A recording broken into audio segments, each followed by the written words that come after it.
Hi friends, Divya ज्ञान channel में आप सभी का हार्दिक स्वागत है। आज की वीडियो मैं अर्थालंकार के ऊपर लेकर के आया हूं। इसके पहले मैंने शब्दालंकार की वीडियो अपने चैनल पर अपलोड किया है। आप लोगों ने देखा, उसे सराहा और आगे भी लोगों तक शेयर करेंगे, ऐसी उम्मीद है आपसे। चलिए बिना देर किए आज स्टार्ट करते हैं अर्थालंकार को। देखिए, अर्थालंकार में दो शब्द मिला हुआ है, अर्थ और अलंकार। आप जानते हैं कि अलंकार शब्द का अर्थ होता है सुशोभित करने वाला, अलंकृत करने वाला, शोभा बढ़ाने वाला। तो काव्य में ऐसा तत्व जो काव्य की शोभा को बढ़ा दे, काव्य को अलंकृत कर दे, उसे हम अलंकार कहते हैं।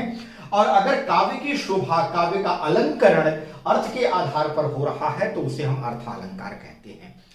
अब हम बात करेंगे कि अर्थालंकार के मुख्य प्रकार कौन कौन से हैं। यहां मैंने प्रकारों की नाम लिखे हैं। इसमें आज हम कवर करेंगे उपमा अलंकार, उपमेय उपमा अलंकार, मालोपमा अलंकार, रूपक अलंकार, उत्प्रेक्षा अलंकार, व्यतिरेक अलंकार, असंगति अलंकार, विभावना, विशेषोक्ति, मानवीकरण और अतिशयोक्ति अलंकार। कुछ अलंकार मैंने इसमें नहीं डाले हैं, विरोधाभास है, प्रदीप है, ऐसे कुछ अलंकारों के नाम मैंने यहां पर नहीं डाले हैं, लेकिन कुछ इतने मैं समझता हूं काफी हैं आज की वीडियो के लिए। कभी उन सबों पर भी चर्चा कर लेंगे। तो चलिए सबसे पहले स्टार्ट करते हैं, उपमा की बात करते हैं। देखिए मित्रों, उपमा का शाब्दिक अर्थ ही होता है तुलना करना। जहां किसी व्यक्ति या वस्तु की कुछ आधारों पर तुलना की जाए। वो कौन कौन से आधार हैं? वे आधार हैं गुण, यानी व्यक्ति के अंदर अच्छाइयां कौन सी हैं, व्यक्ति के अंदर बुराइयां कौन सी हैं। वो अच्छे गुण भी हो सकते हैं, बुरे गुण भी हो सकते हैं। आकृति के आधार पर, स्वभाव के आधार पर आदि और भी आधार माने जा सकते हैं। ये मुख्य आधार हैं जिनके बेस पर या जिनको ये कुछ चीजें हैं जिनको आधार मान करके तुलना की जाती है। गुण, आकृति और स्वभाव, इनकी समानता के कारण जब दो वस्तुओं या दो व्यक्तियों की तुलना की जाती है तो वहां पर उपमा अलंकार होता है। अब भाई, जब दो व्यक्तियों और दो वस्तुओं की तुलना की जाएगी तो उसमें जाहिर सी बात है कि कुछ चीजें होंगी।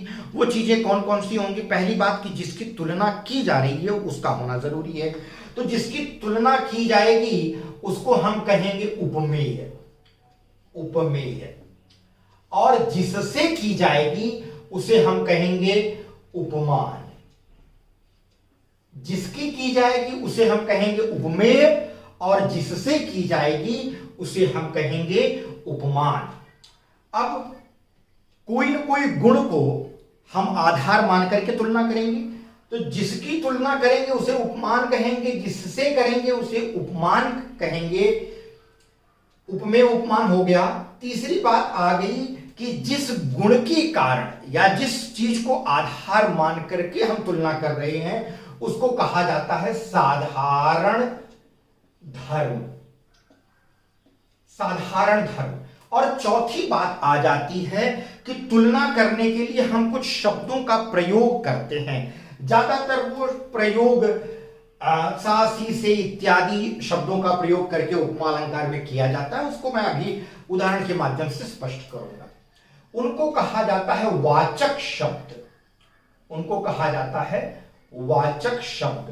तो उपमा अलंकार जहां पर भी पाया जाएगा उसमें ये कुछ महत्वपूर्ण चीजें हैं जो पाई ही जाएंगी।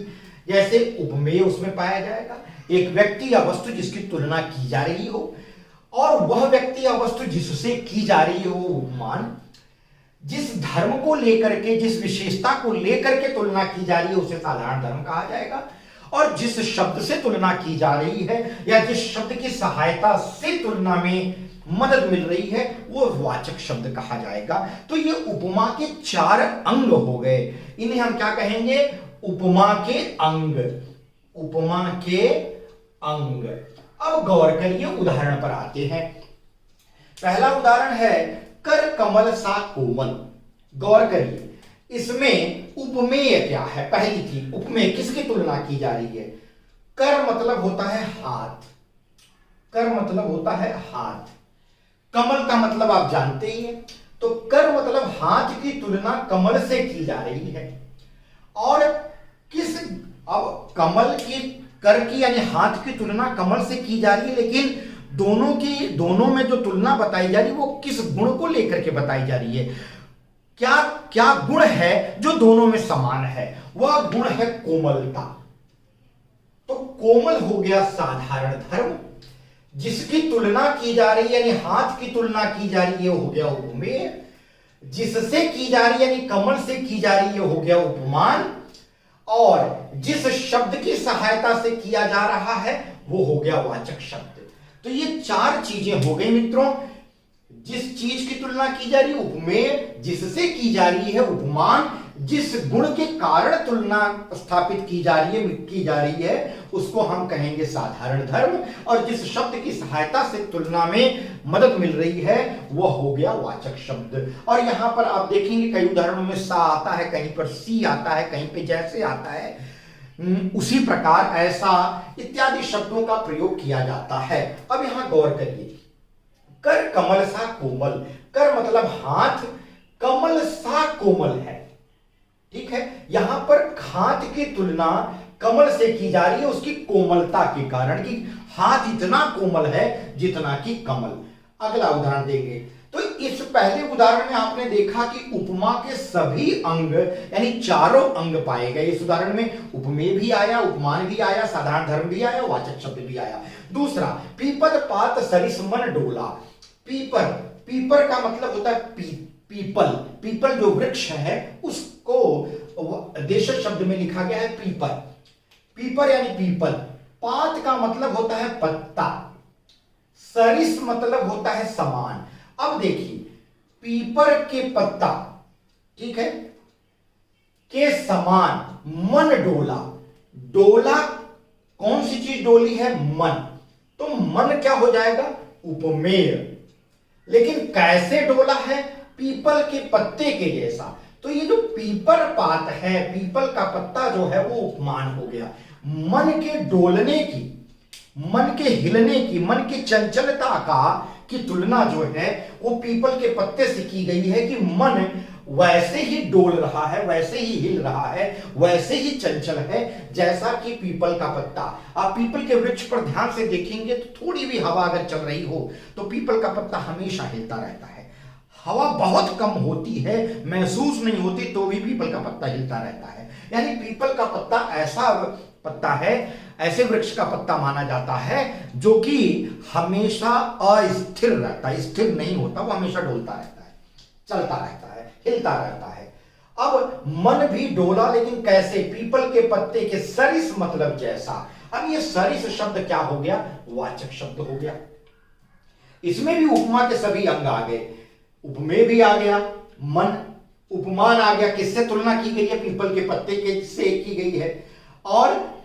और साधारण धर्म क्या हो गया? किस गुण के कारण दोनों की, पीपल के पत्ते और मन की तुलना की गई है? वह गुण है डोलना यानी हिलना, और जिस शब्द से की गई है वो है सरिस यानी वाचक शब्द। तो सभी अंग उपमा के इसमें आ गए।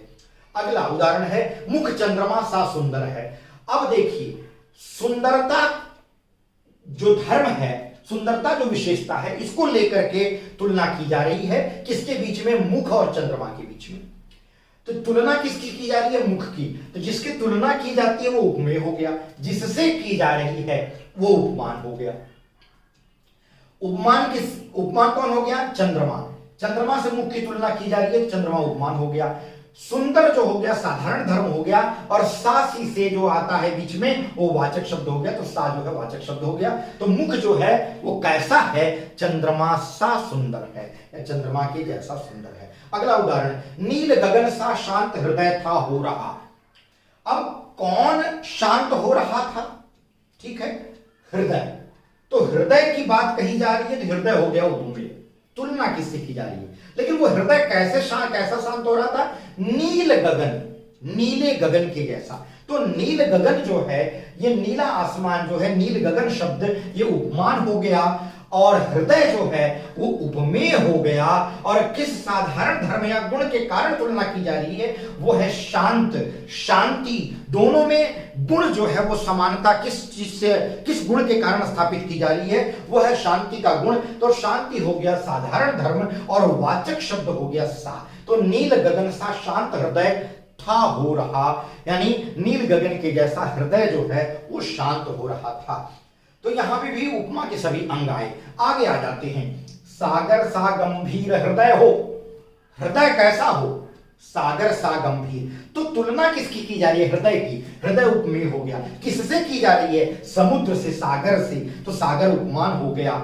और कौन से गुण के कारण की जा रही है, गंभीरता कैसी हो, उसमें सीरियसनेस कैसा हो, हृदय के अंदर गंभीरता कैसी हो, सागर के जैसी हो। तो गंभीर जो है वो साधारण धर्म हो गया और सा जो है वो वाचक शब्द हो गया। तो पहली पंक्ति में उपमेय, उपमान, साधारण धर्म और वाचक शब्द सभी आ गए। अगला, गिरिसा ऊंचा हो जिसका मन, मन की बात कही जा रही है, मन की विशेषता या मन की तुलना किसी और से की जा रही है।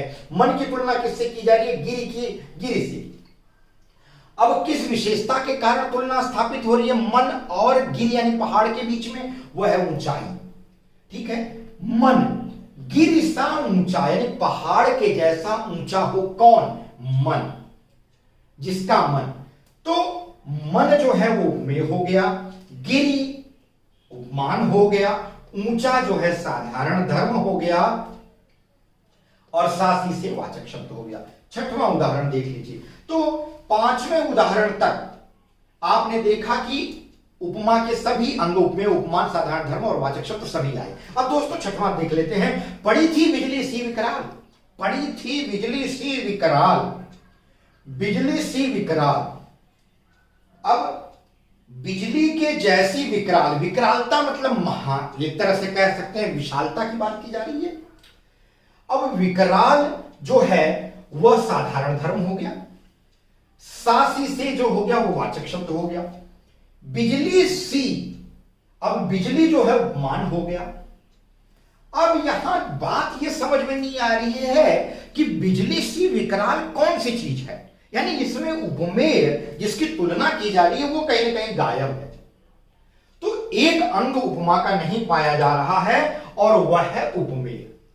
बाकी सभी आ गए, साधारण धर्म आ गया, वाचक शब्द आ गया, उपमान आ गया, लेकिन उपमेय ही गायब है यहां से।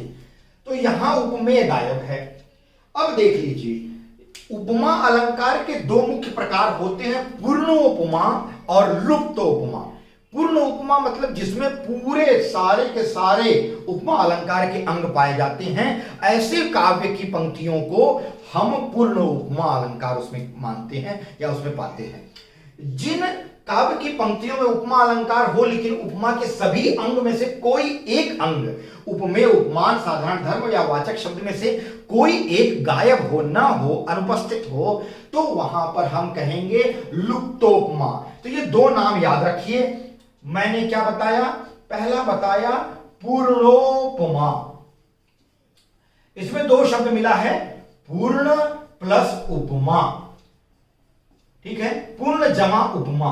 अब ये पूर्ण ण का जो है अ और यहां उ, ठीक है, तो ओ हो गया है। अब आ जाइए, पूर्णोपमा हो गया, गुण संधि यहां हो गई। अब इसके बाद आ गया लुप्तोपमा, लुप्तोपमा। यहां पर भी दो शब्द मिले हैं, लुप्त और उपमा। तो त का अ और उपमा का उ मिलकर के अ और उ मिलकर के ओ बना है। ठीक है, तो लुप्तोपमा और पूर्णोपमा। लुप्तोपमा कब होगी, जब उपमा अलंकार के कोई एक अंग की अनुपस्थिति हो, तो वहां पर लुप्तोपमा हो। पूर्णोपमा कब होगी, पूर्णोपमा तब होगी जब सारे अंग विद्यमान हो काव्य की पंक्ति में। तो यहां पर छठवां उदाहरण में आपने देखा कि उपमेय गायब है, इसलिए यहां पर लुप्तोपमा अलंकार होगा। अब आ जाइए, बाकी पहले से लेकर के पांचवें तक आपने देखा कि सभी उपमा के अंग आ रहे थे, तो यहां पर पूर्णोपमा होगी, यानी पहले से लेकर के और पांचवें तक पूर्णोपमा, यहां पर लुप्तोपमा। अब अगला देखते हैं, नव अंबुज अंबक छवि नीकी। नव अंबुज, ठीक है, अंबक मतलब क्या होता है भाई, अंबक का मतलब होता है आंख, आंख, नेत्र लोचन, नयन विलोचन। ठीक है, तो ये जो है अंबक जो है वो आंख का पर्यायवाची शब्द है। नव अंबुक यानी नया, नव अंबुज, क्षमा करिए, नव अंबुज। अंबुज का मतलब होता है कमल, कमल का पर्यायवाची शब्द है अंबुज। नव अंबुज यानी नया अंबुज, नया कमल के समान। अंबक मतलब आंख, छवि नीकी यानी आंख की सुंदरता जो है वो नए अंबुज यानी नए कमल के जैसी दिखाई पड़ रही है। तो यहां पर नव अंबुज जो शब्द आया है वह कमल के लिए आया है और अंबक जो है वो आंख के लिए आया है। अब तुलना अंबक की जा रही है यानी आंख की जा रही है तो आंख उपमेय हो गया, नव अंबुज से की जा रही है तो उपमान हो गया। ठीक है, छवि यानी सुंदरता की बात की जा रही है तो साधारण धर्म भी हो गया। लेकिन यहां मित्रों वाचक शब्द नहीं आया है, कहीं पर सा, सी, से या सरिस इत्यादि शब्दों का प्रयोग नहीं किया गया, तो वाचक शब्द गायब है। यहां भी उपमा अलंकार का एक अंग गायब है, इसलिए यहां पर भी लुप्तोपमा होगी। अगला देख लेते हैं, मुख सा चंद्र है, मुख सा चंद्र है। अब देखिए यहां पर क्या गायब है, मुख सा चंद्र है। ठीक है, अब चंद्र और मुख की बात की जा रही है, दोनों की आपस में तुलना की जा रही है, तो यहां पर एक उपमेय एक उपमान हो गया। सा आया है, वाचक शब्द हो गया, लेकिन यहां किस चंद्रमा मुख के समान मलिन है या मुख जो है चंद्रमा के समान मलिन। चंद्रमा में दोनों क्वालिटी है भाई, शीतलता भी है, सौंदर्यता भी है और धब्बे भी हैं। तो किस गुण के कारण चंद्रमा से मुख की तुलना की जा रही है, वो साधारण धर्म ही गायब है, तो उपमा का एक अंग गायब होने के कारण वहां पर लुप्तोपमा हो जाएगी। अब मित्रों हम आगे चलेंगे और जानेंगे कि उपमेय उपमा क्या होती है। उपमेय प्लस उपमा बराबर उपमेयोपमा। ठीक है, माल प्लस उपमा मालोपमा। ठीक है, अब हम जानेंगे कि उपमेय उपमा क्या है और मालोपमा क्या है, उसके बाद एक एक करके हम सारे अंगों को और प्रकारों को भी जानेंगे। चलिए देखते हैं। अब हम देखेंगे उपमेय उपमा क्या है। उपमेय उपमा अलंकार जो होता है, कुछ अलंकार शास्त्री कहते हैं कि उपमेय उपमा और मालोपमा जैसे पूर्ण उपमा और लुप्तोपमा है, वैसे ही उपमेय उपमा और मालोपमा को उपमा अलंकार का एक भेद या एक अंग या इसका एक उप भाग मानते हैं। लेकिन ऐसा नहीं है, इसमें कुछ अलग चीजें दिखाई देती हैं। अब देखिए उपमेय उपमा में क्या है। उपमेय उपमा में क्या होता है कि जब उपमेय और उपमान, एक पंक्ति में जो उपमेय और उपमान लिखे गए हैं दूसरी पंक्ति में उल्टा कर दिया जाए, उपमान को उपमेय बना दिया जाए और उपमेय को उपमान। उदाहरण देखेंगे तो आपको समझ में आएगा। रमणीय मुख शशि तुल्य है। रमणी मुख कैसा है, रमणी का मुख शशि तुल्य है, मतलब शशि मतलब चंद्रमा, तुल्य मतलब समान है। रमणी का मुख कैसा है, शशि यानी चंद्रमा के जैसा है। अब यहां क्या लिखा गया है, शशि, शशि यानी चंद्रमा जो है वो रमणी मुख तुल्य है, रमणी के मुख के समान है। तो यहां आपने देखा कि रमणी मुख जो है वो उपमेय था और शशि जो है उपमान था। दूसरे उदाहरण में शशि को उपमेय बना दिया गया और रमणी मुख को उपमान बना दिया गया। तो यहां आपने देखा ये उपमेय था और ये जो था वो उपमान था। यहां उल्टा हो गया, यहां ये उपमान क्या बन गया, उपमेय बन गया, और ये जो क्या बन गया, ये उपमान बन गया। तो जहां उपमेय एवं उपमान परस्पर बदलते रहते हैं वहां पर उपमेयोपमान होता है, उपमेयोपमान अलंकार। यहां देखेंगे तो और समझ में आएगा। दूसरा उदाहरण, भरत राम सम। भरत जी कैसे हैं, वो राम के समान हैं, राम सम। सम जो है ये क्या है, समान, यानी साधारण धर्म में लिखा गया है। दोनों की समानता का वर्णन किया गया है कि कुछ गुण में वो दोनों क्या है, समान है। भरत राम सम है, भरत जो है वो राम के समान है। तो भरत उपमेय है और राम जो है उपमान है। दूसरा उदाहरण आप अगर देखेंगे तो यहां आपको लगेगा कि राम भरत सम, राम को जो है वो उपमेय बना दिया गया और भरत को उपमान बना दिया गया। राम उपमेय हो गए। पहले वाले में भरत जो थे वो उपमेय थे और राम जो थे वो उपमान थे। राम पहले वाले में उपमान थे, दूसरे वाले में उपमेय बन गए। भरत पहले वाले में उपमेय थे, दूसरे वाले में उपमान बन गए।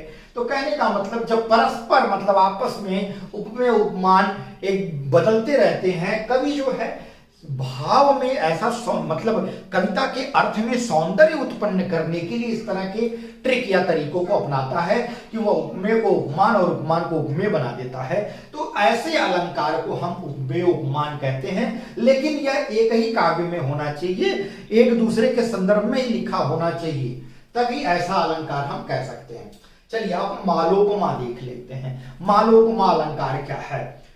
यहां ऐसा होता है कि जब एक ही उपमेय के लिए, यानी उपमेय जिसकी तुलना की जा रही है वो एक हो, लेकिन उसके लिए जिससे तुलना की जा रही है जो उपमान है वो एक से ज्यादा हो।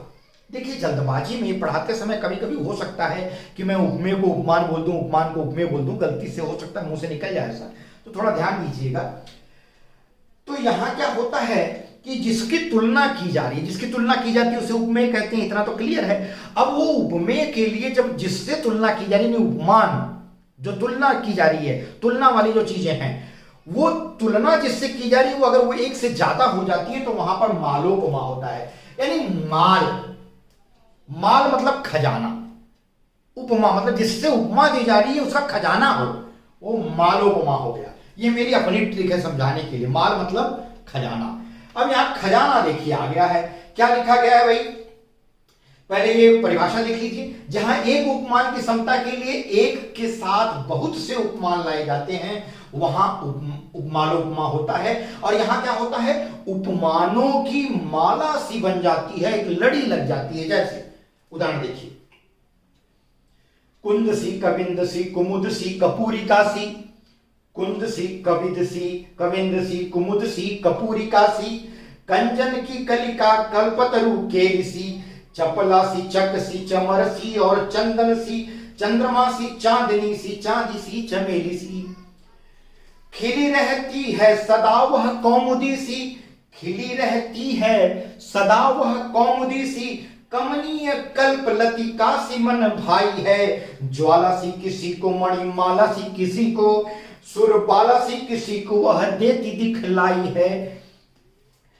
ज्वाला सी किसी को, मणिमाला सी किसी को, सुरबाला सी किसी को वह देती दिखलाई है। अब गौर करिए, यहां क्या लिखा गया है?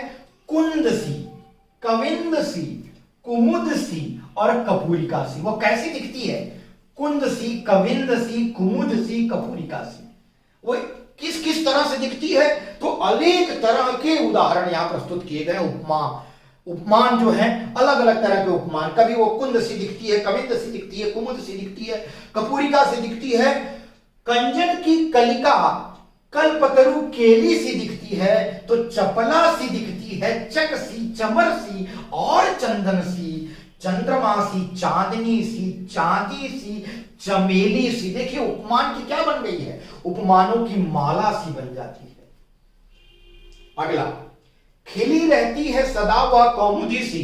कैसे खिली रहती है? कौमुदी सी। यहां नायिका के लिए एक से ज्यादा उपमान प्रस्तुत किए गए हैं, उसके सौंदर्य का वर्णन करने के लिए एक से ज्यादा उपमान प्रस्तुत किए गए हैं। खिली रहती है सदा वह कौमुदी सी। कमनीय कल्प लतिका सी मन भाई है। ज्वाला सी किसी को, मणिमाला सी किसी को, सुरबाला सी किसी को वह देती दिखलाई है। तो वो कैसी देती दिखलाई है? ज्वाला सी किसी को वह ज्वाला सी दिखती है, तो किसी को मणिमाला सी और किसी को सुरबाला सी, तो किसी को देती दिखलाई है, किसी को वह देती दिखलाई है। तो खिली रहती है सदा वह कौमुदी सी। कमनीय कल्प लतिका सी मन भाई है। ज्वाला सी किसी को, मणिमाला सी किसी को, सुरबाला सी किसी को वह देती दिखलाई है। तो मित्रों यहां एक उपमेय के लिए एक से ज्यादा उपमान आ गया। अब हम चलेंगे तो आपको, मुझे उम्मीद है कि समझ में आ गया होगा उपमेय उपमा क्या है और मालोपमा क्या है।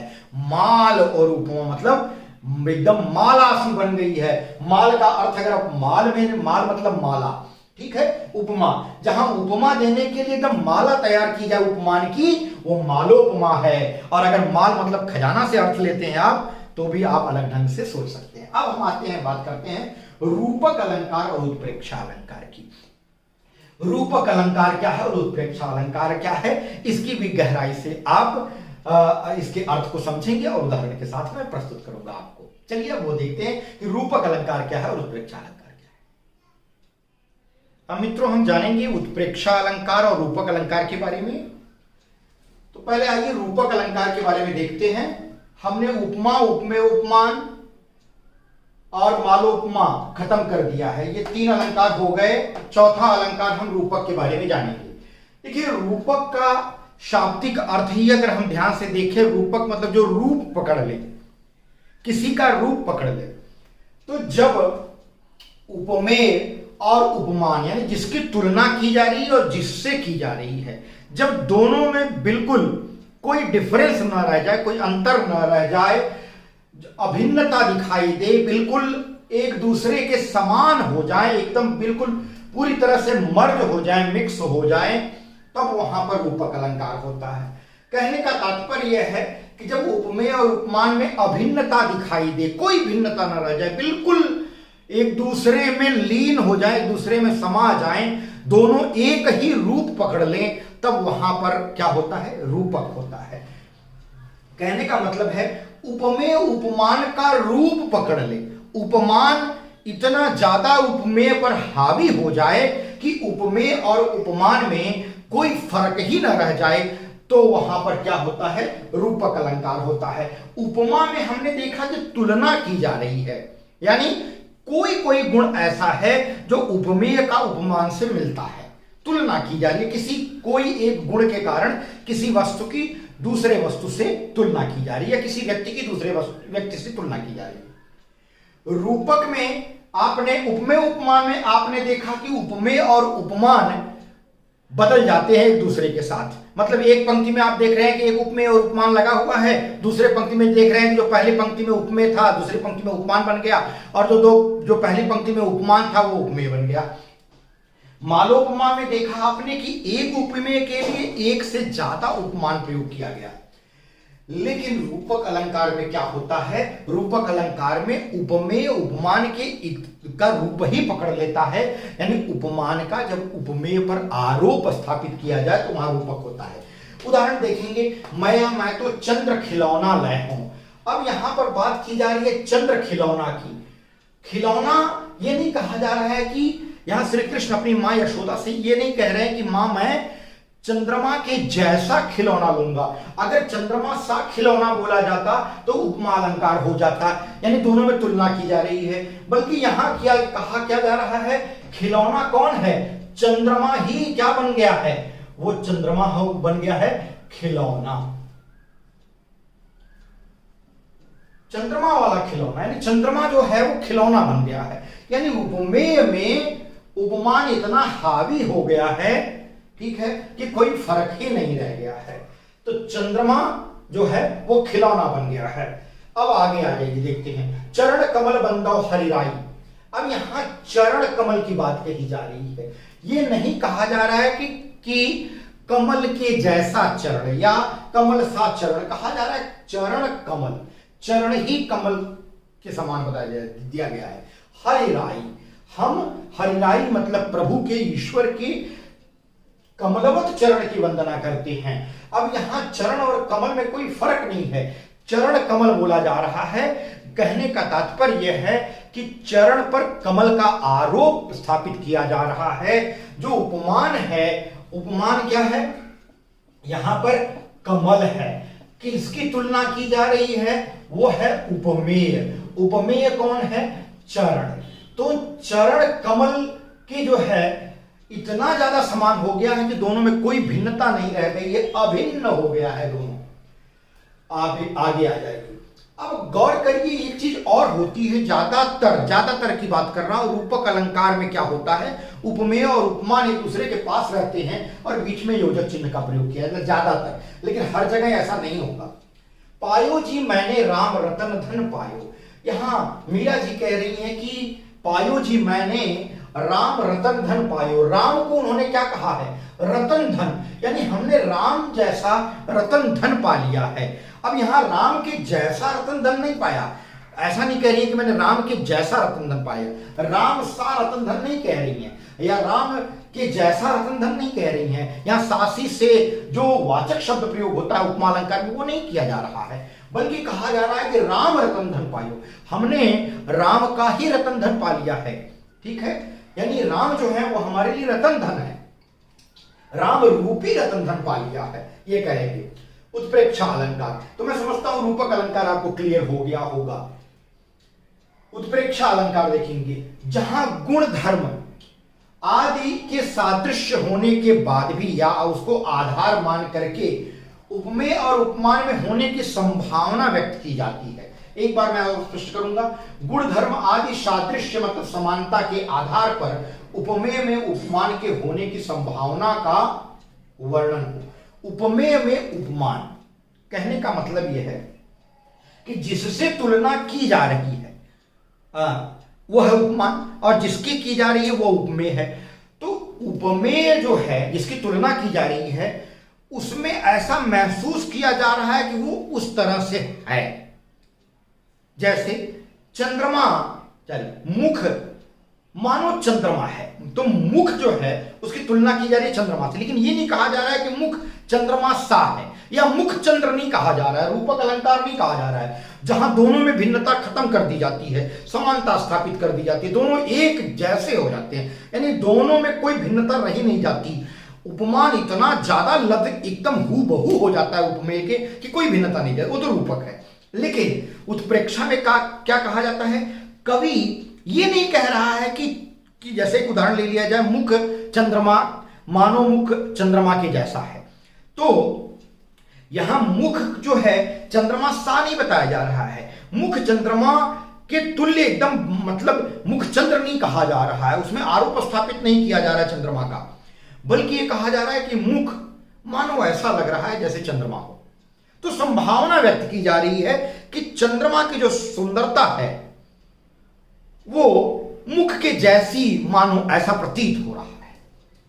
तो यहां देखिए पंक्ति में क्या होता है, ज्यादातर इसके उदाहरणों में मनु शब्द का प्रयोग किया जाता है, जनु का प्रयोग किया जाता है, मनो आता है, मानव आता है, निश्चय आता है, ईव आता है, मेरे जानते इत्यादि शब्दों का प्रयोग होता है। अब वो मिलेगा भी आपको, यहां देखिए मानो आया है, ठीक है, यहां भी देखिए मानो आया, यहां मानो आया, ठीक है, यहां मनहु आया है, यहां देखिए मानो आया है, ठीक है। तो ये उदाहरण है, मैं एक को एक्सप्लेन करूंगा, गौर करिएगा।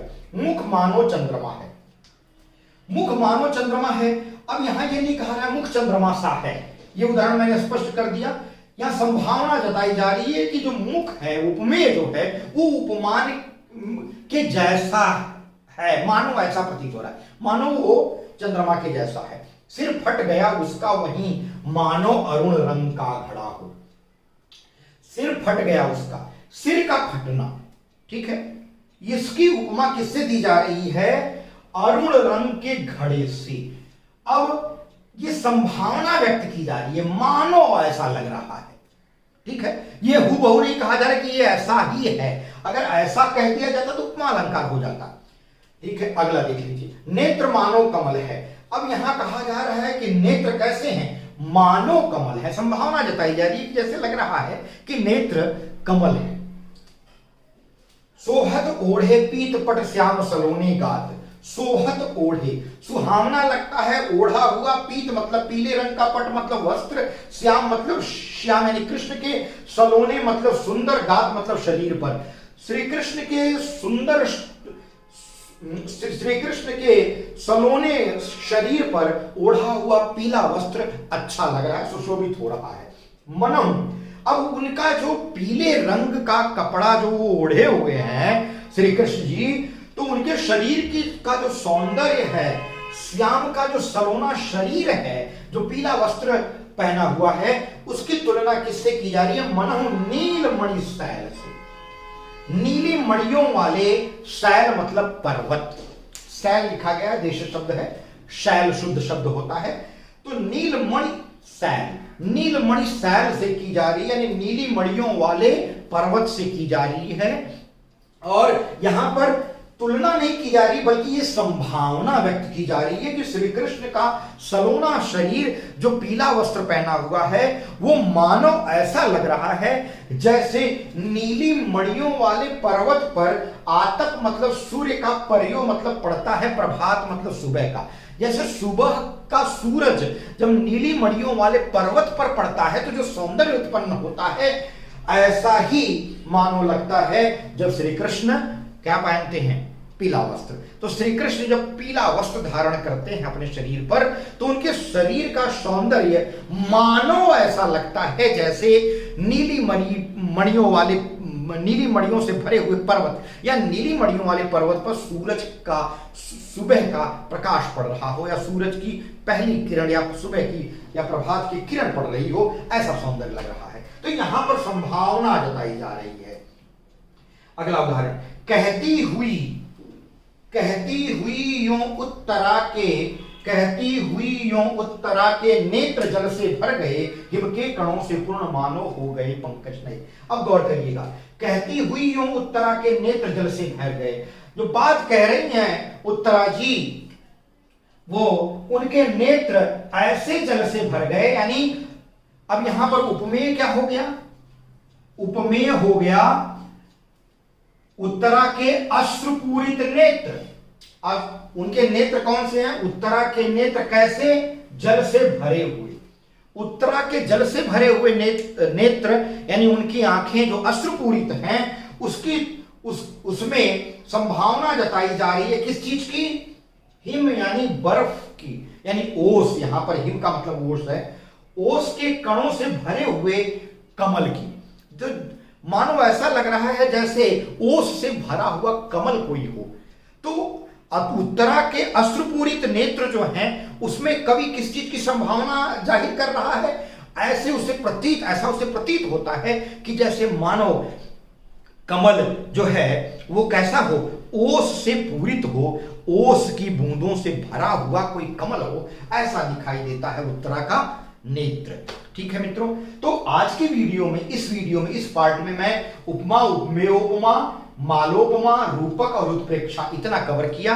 अगले पार्ट में मैं बाकी के व्यतिरेक, असंगति, विभावना, विशेषोक्ति और मानवीकरण, अतिशयोक्ति इत्यादि अलंकारों को करूंगा। तो 5 इसमें हो गए, 6 उसमें हो जाएंगे। तो ये दोनों पार्ट आप जरूर देखिए, और मैं उम्मीद करूंगा कि आप इसे दोस्तों मित्रों तक शेयर जरूर करेंगे। आप इतना सपोर्ट मेरा करेंगे। तो चलिए अगले वीडियो में फिर एक नए विषय के साथ मैं आपसे रूबरू होऊंगा। तब तक के लिए बहुत बहुत धन्यवाद।